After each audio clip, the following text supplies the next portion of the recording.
Aku dulu hatersnya Sheila. Dulu hatersnya. Kenapa kok bisa? Amel-amel liane wae ben keren wae. Aku vaksin lah. Wah ya maton kalau karena aku dulu pang-pang abal-abal ngono kae. Ono ada orang nyanyi lagu pop dari Jogja, wah dibenci ngono kae. Wah biasa toh. Awal-awal tuh Mas. Awal-awal dari lirik-liriknya Sheila on Seven itu menurutku lirik yang enggak menye-menye banget. Menurutku ya sebagai wong Yojo ya. Wong Yojo kan gudangnya seniman, gudangnya pelajar. Kata-kata yang dipilih itu bukan kata-kata yang apa namanya? Bukan kata-kata yang lagu cinta tapi lagu cinta kalimatnya oke. Apa jenenge betapa ngono-ngono kan sederhana ya, tapi menurutku enak. Terus lagu sedih tapi bisa dibawakan dengan senang. Banyak toh orang-orang yang di TikTok, di sosial media itu ketoke gayeng begitu tampil di atas panggung tidak segayeng yang di TikTok. Menurutku MC ya harus ya MC jadi MC Master of Ceremony. Halo Salid. Halo.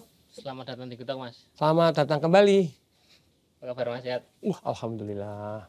Oke, ini Mas sebelum kita ngobrol-ngobrol lebih jauh, biasanya di TikTok tuh di depannya nanti ada kuis. Oh siap, aku sinau. Namanya Trivia Indonesia. Apalagi itu.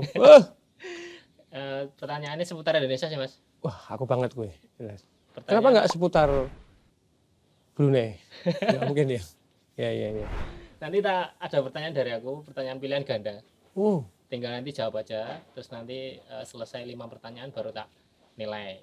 Iki. Kuis kena deh.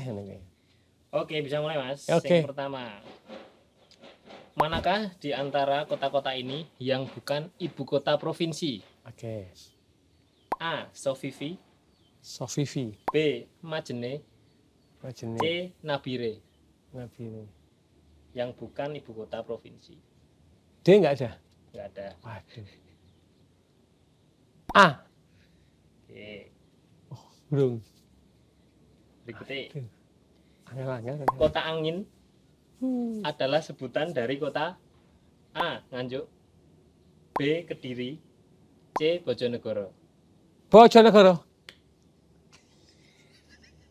Rumah adat Limas berasal dari daerah A. Solo, B. Jambi, C. Palembang. Solo. Candi tertua yang ada di Indonesia adalah Candi tertua yang ada di Indonesia adalah Candi Jiwa Batu Jaya. Itu abad 4 sampai 5 Masehi. Terletak di mana? A. Mojokerto, B. Pandeglang, C. Karawang. Mojokerto. Terakhir Mas. Provinsi dengan populasi terbesar di Indonesia menurut sensus terakhir, kalau nggak 2022 ya 2024 kurang lebih sama. Provinsi ya. A. Jawa Barat, B. DKI Jakarta, C. Sumatera Utara. Jawa Barat. Oke, itu kita review Mas. Yang pertama tadi, yang bukan ibu kota provinsi. Tadi jawabnya A. Sofifi ya. Sofifi itu ibu kota Maluku Utara Mas. Aduh. Yang benar tuh Majene. Sorry. Yang bukan ibu kota provinsi. Sofifi itu ibu kota Maluku Utara, benar. Iya. Nabire itu ibu kota Papua Tengah. Yang bukan itu Majene.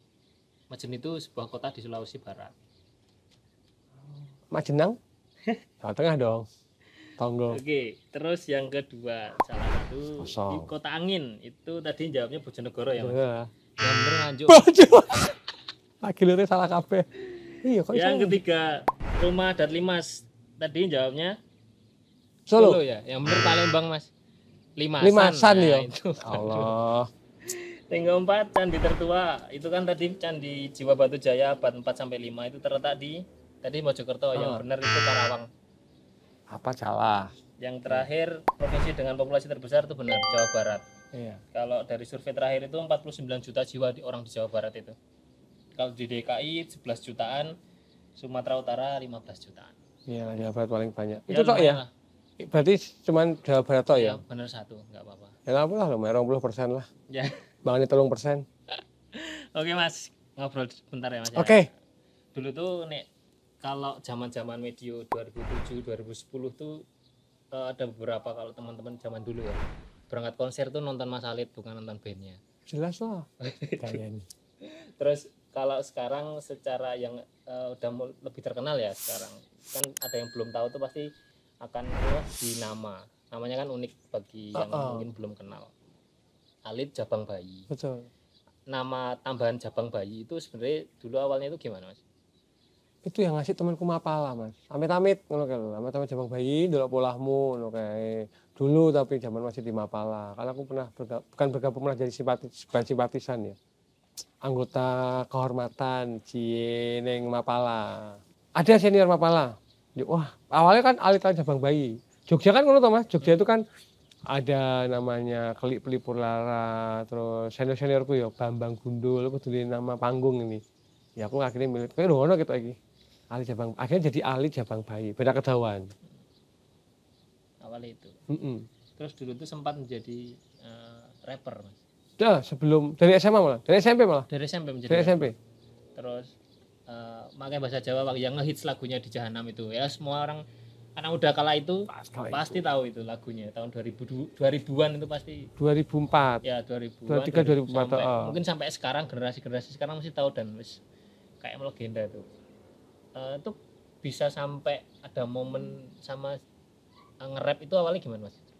Yo, aku ini dari dulu baji tampil Mas karena keluarga aku seniman toh wis biasa lihat panggung hati aku suatu saat kudu nang atas panggung terbukti ya akhirnya ketika nonton panggung 17-an waktu SMA panas.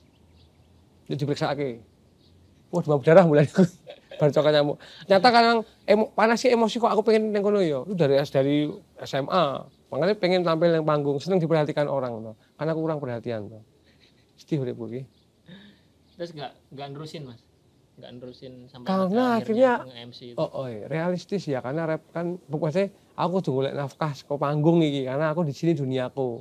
Nek nge-rap zaman segitu kan nggak kayak saiki toh. Saiki kan bikin rap kan fasilitas banyak, media oke, mau cari mau cari masukan nggak saka panggung pun iso. Nah, rap zaman dulu itu nggak bisa untuk hidup. Sementara aku tuh uripi wong kampung kene.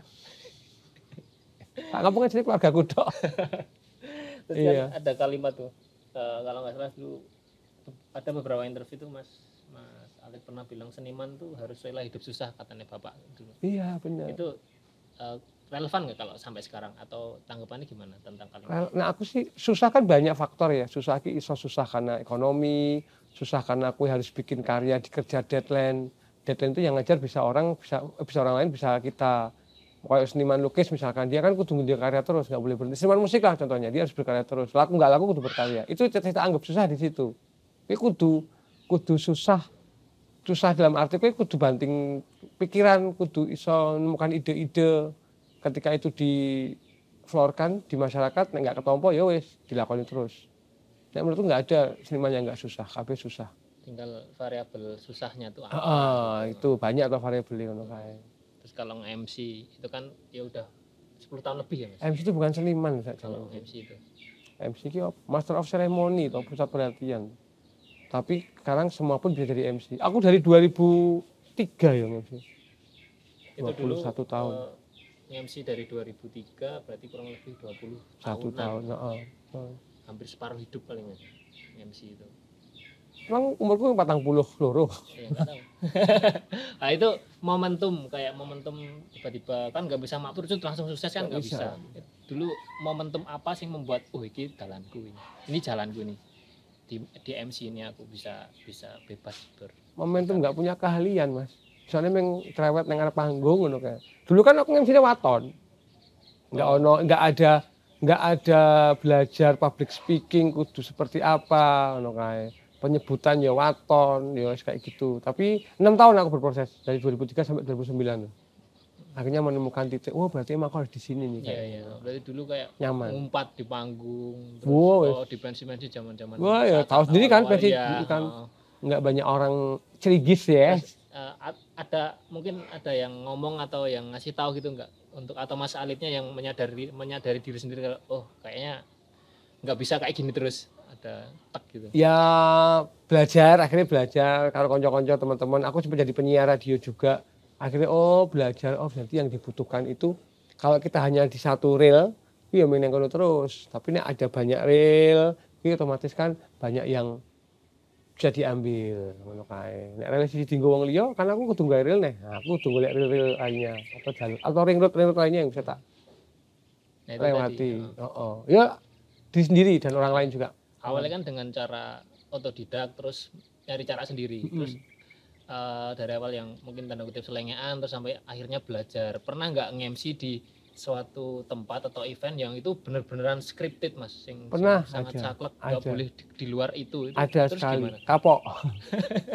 Karena kan apa ya, intonasi kan kadang-kadang belibet ya. Aku kudu menjual, menutupi itu dengan guyon gitu loh. Nek aku udah bilang, Mbak kalau mau yang lebih oke, aku punya teman penyiar radio. Itu nonser, jelas bagus suaranya, enak dirungok. Oke, Mbak Eka kok.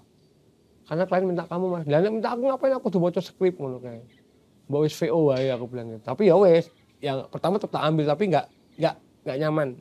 Ya minggu lihat wae lah, penting lihat wis. Dan setelah itu kalau ada yang scripted banget itu aku tawarkan yang lain. Mas, Mbak pakai ini aja, Mas. Mbak ini lebih bagus daripada aku kalau soal public speaking ngono kae.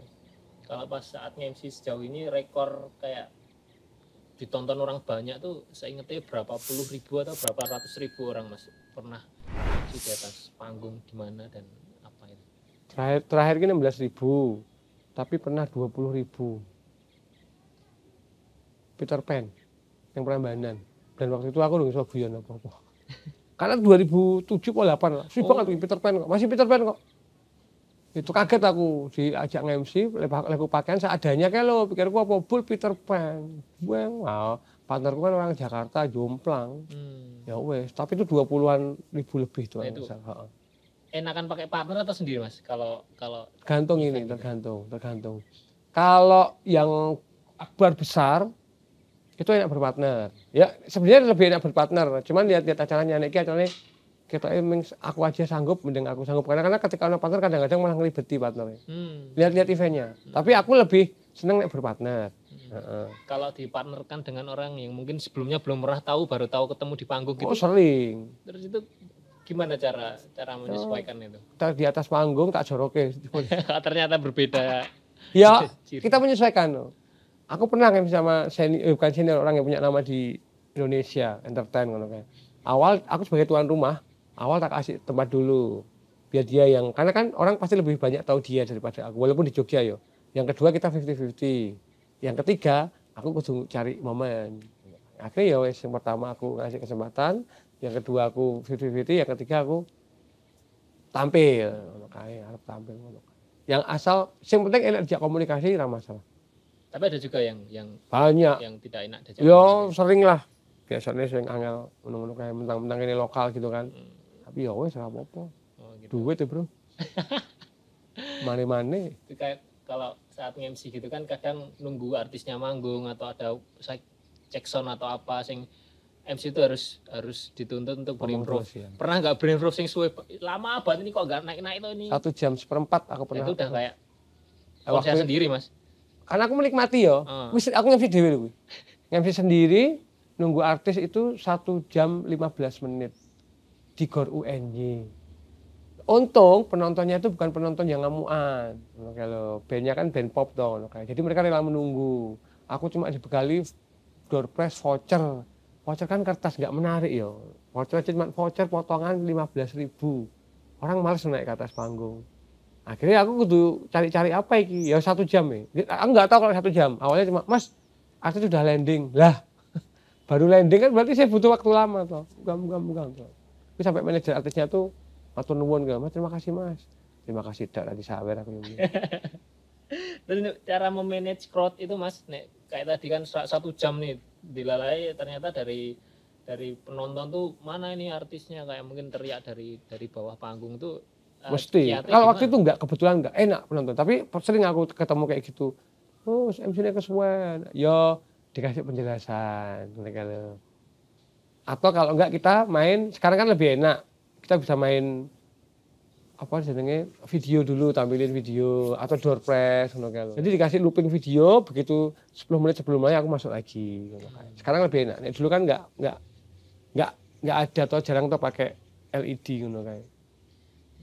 Nek walaupun relatif ya Mas, kalau dari menurut cara pandangnya Mas Alit yang ya udah 20-an lebih itu di dunia Master of Ceremony itu idealnya MC yang baik itu ada nggak sih pakemnya kayak gimana untuk seorang MC yang baik itu seperti apa ideal? Yo, public speakingnya bagus, penguasaan materinya bagus, tidak menyinggung tamu atau penonton, bisa membawa massa. Kan beda-beda ya masa gathering sama masa konser.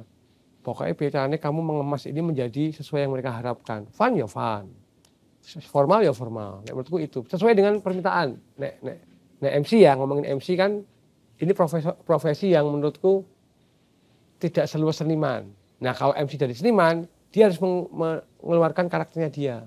Walaupun kadang-kadang nggak ditahu masyarakat. Banyak toh orang-orang yang di TikTok, di sosial media itu ketoknya gayeng begitu tampil di atas panggung tidak segayeng yang di TikTok. Menurutku MC ya harus ya MC jadi MC Master of Ceremony. Tapi itu juga pengalaman sangat mempengaruhi ya. Banget. Pengalaman ini juga memperkuat improve biasanya kayak aku harus seperti apa. Kalau aku cuma baca teori ketika dilaksanakan susah. Mentalnya juga enggak iso segampang itu kalau enggak praktek.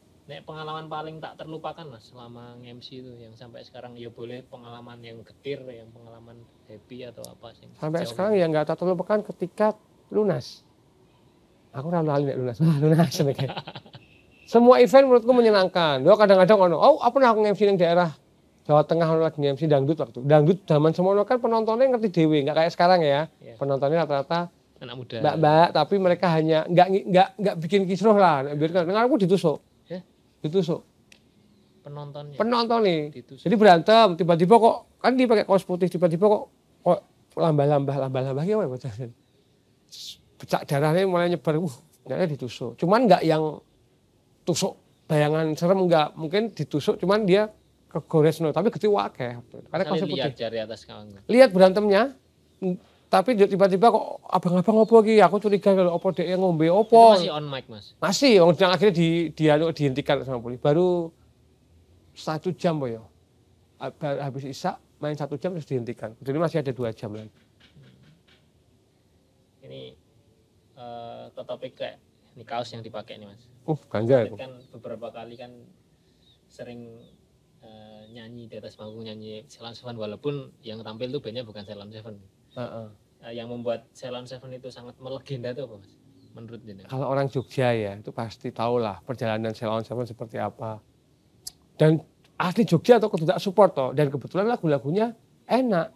Aku dulu hatersnya sih loh. Dulu hatersnya. Kenapa kok bisa? Amel liane wae band keren wae. Aku vaksin lah. Wah ya maton kalau karena aku dulu pang-pang abal-abal ngono kae. Ada orang nyanyi lagu pop dari Jogja, wah dibenci ngono kae. Wah biasa toh. Awal-awal tuh Mas. Awal-awal lah album yang kita ya. Padahal aku kalau nonton sinetron kita itu kan jadi soundtracknya Lupus milenial gitu. Nek nonton kuwi kan otomatis soundtracknya diputar terus kelingan, ya menikmati. Tapi begitu kumpul anak-anak jadi haters. Haters abal-abal. FOMO aku gitu. Terus kenapa bisa sampai band ini tuh spesial banget kayaknya? Aku dari lirik-liriknya Ceylon Seven itu menurutku lirik yang nggak menye-menye banget.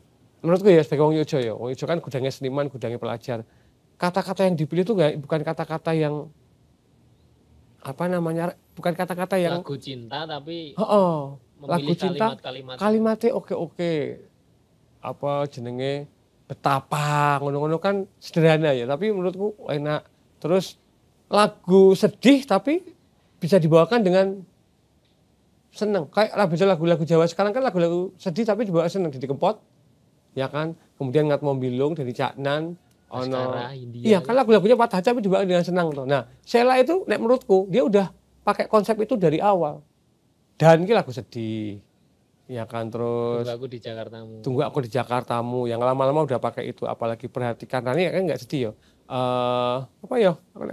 Yang baru itu kayak film favorit itu kan lagu sedih tapi dibawakan dengan dengan menyanyi apa ya enak ngono lho. Ora sing kudu menye-menye banget gitu. Itu akhirnya sih membuat awalnya nggak suka jadi suka. Ya nggak sekali ya karena sengit kindulit gitu.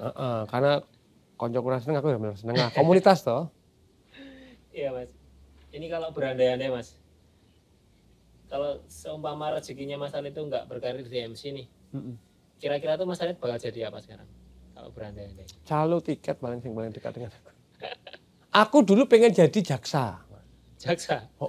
Pokoknya pengacara jaksa, orang hukum lah. Karena kata teman-temanku SD, wah, gue pinter ngeles ya. Wah, ngono kae. Ngeles sih matematika. Anak dong, ngeles skarbit. Ngeles nek pinter berdebat. Waktu SD ya, kan anak SD kan kalau debat kan masih sepele toh. Terus orang-orang tuh, wah kok itu cocok jadi ini pengacara ngono kae. Aku pengen jadi jaksa mbiyen. Tapi ya kuwi sekolahnya enggak ke hukum. Ke hukum. Salah apa Mas? Enggak, maksudnya enggak ke jalur hukum. Ke jalur hukum, enggak ke jurusan hukum ngono kae. Oke. Ya ini biasanya kita kayak kemarin kita share stories di Instagram Good News from Indonesia tuh pertanyaan titipan. Bertanya. Oh iya. Itu kemarin kekumpul ada beberapa pertanyaan. Ini tak bacain salah satunya dari WHY Sigit Mas. Ya, pernah ada hasrat untuk berkesenian panggung nggak dulu dan menjadi penerus Bapak Ibu dulu? Pernah no. Kan zaman biyen itu kan pekerjaan nggak sebanyak sekarang ya. Jadi ketika orang tuanya sukses di satu bidang itu, dia mesti akan ngikuti otomatis semua. Lagi dari kecil mungkin ikut ya Mas? Ikut, nonton terus. Dan seneng tonton bapak di. Jadi keluarga kami itu keluarga yang diremehkan, diketawain malah dibayar. Jadi ketawa orang itu energi buat kami. Iya, pengalaman ya. Sakit apapun di atas panggung, nek kamu dapat respon dari penonton bagus. Kayak mari yang panggung. Aku tuh pernah seharian nge-MC dari sore sampai malam itu turun panggung tidur kan. Karena kondisi aku lagi masuk angin, flu, meriang, watuk. Nah atas panggung hilang penyakitnya. Pernah nggak Mas rekor berapa kali dalam satu bulan nge-MC Mas? 40 kali? Awal-awal dulu 40 kali. Kan satu bulan udah 30 hari. 30. Berarti ada satu hari itu yang lebih dari satu kali nge-MC. Tapi 40 itu nggak tiap hari nge-MC loh. Tapi yang sehari bisa 3 kali, pernah 40. Jadi minggu pertama saya semangat, minggu kedua masih semangat, walaupun sudah minggu ketiga mulai loyo, minggu keempat tipes aku. Gejala nih bukan tipes, gejala tipes. Sampai gejala tipes, ngoyo waktu itu. Karena awal-awal MC ya. Nah sekarang ada job yang dengan kuantitas kayak gitu diterima juga? Ya sekarang yang kualitas dong, duit mlebu ya tak cukup.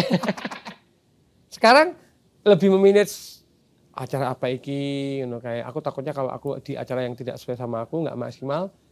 Kesannya nggak jelek kalau sekarang nyari yang cocok bayari. Oh iya berarti tadi pernah ya? Pernah, pastilah. Kalau mencoba naik panggung dulu pernah, terus bersandiwara panggung kayak. Pernah. Aku tuh kan punya komedi putar. Komedi putar itu dulu ada namanya Babat Pasar Kembang. Monolog komedi putar. Terus yang kedua kemarin pandemi kita bikin aku lali judulnya tapi jadi perpaduan dagelan senior yang muda konten kreator sama anak stand up tak gabung jadi kayak itu tempat aku untuk walaupun nggak rutin ya nggak rutin ya karena kesibukan masing-masing loh. Salah satu cara aku untuk iso ya kan MC ya bermain drama tuh aslinya. Sama punya program di TVRI namanya RT/RW. Guyon itu. Tadi ya pertanyaannya dari Waisigit. Yang kedua dari Iman Dwi Setio. Iman Dwi Setio itu bertanya, kapan Mas ada konser reunian Jahanam? Kemarin udah kok. Udah? Udah. Tahun lalu. Neng Deratan nggak salah. Nek besok itu rencana Mas Balan tuh mau bikin di Hip Hop Soringin. Oh ya. Rapper-rapper lawas dikumpulin lagi. Di JNM. Mas Balan gue yang sama. Jadi rap sekolah Malang, sekolah Surabaya rencana ya mau dipanggil lagi. Kumpulkan sing dulu-dulu. Sing tua-tua, sing rasa ngerap diunggahke lah ben ngopo arep nang kono arep setruk ya wis ben lah. Tadi ada lagi sih tadi dari Angger Woro tapi tadi kayaknya udah dijawab. Enak MC sendiri apa yang ada partnernya tadi kan udah. Kalau enak itu ya relatif ya. Tergantung eventnya aku. Oke Mas. Ini pertanyaan terakhir yang kita tanyakan ke beberapa sumber di Kutok. Kalau tahun 2045 kan kita Indonesia ini kan usianya 100 tahun Mas. seperti apa Indonesia di usia 100 tahun besok, Mas? Harap ngomong ke negatif tapi kok good news. Gak apa-apa. Gak apa-apa, Mas. Aku tuh berusaha untuk positif sekarang. Walaupun nggak terjadi, yang penting punya pikiran positif ya. Karena nek punya pikiran negatif, terjadi kayak akan gondok. Orang, kowe sih ngomong kuwi, tapi nek kita udah berpikir positif tapi negatif, ya semua lagi berproses. Nah harapanku kalau sama sekarang perubahannya nggak signifikan. Nah, tapi aku masih optimis bahwa di tahun 2045 itu akan lebih banyak orang-orang yang cerdas, orang-orang yang memikirkan banyak orang lain, banyak orang-orang baik, masih banyak menurutku. Netizennya, Mas, di sosial media? Sosial media itu kita nggak tahu dia siapa ya. Aku tuh bukan paling benci ya. Rada gemes karo netizen itu. Karena netizen kan mewakili banyak orang toh, nggak bisa jadikan satu patokan toh. Nah menurutku blunder, bullying, kemudian kasus-kasus yang terungkap oleh para netizen ini pasti akan lebih banyak bermunculan. Karena orang semakin berani toh Mas. Jadi 2045 ini bayanganku rados saka saiki. Cuman aku berharap dan aku yakin pasti akan banyak orang-orang baik yang bermunculan. Ngono kuwi. Muga-muga ya Bro ya ngono kae. Ya paling sing berubah ya tambah macet ngono-ngono kae. Tapi tambah banyak orang yang punya daya kreatif tinggi daripada sekarang. Oke Mas Ali, terima kasih. Terima kasih. Waktunya. Serius ya jawabanku ya. Terima kasih waktunya. Sorry. Semoga nanti kita bertemu lagi. Amin. Di lain kesempatan. Terima kasih Mas. Sehat.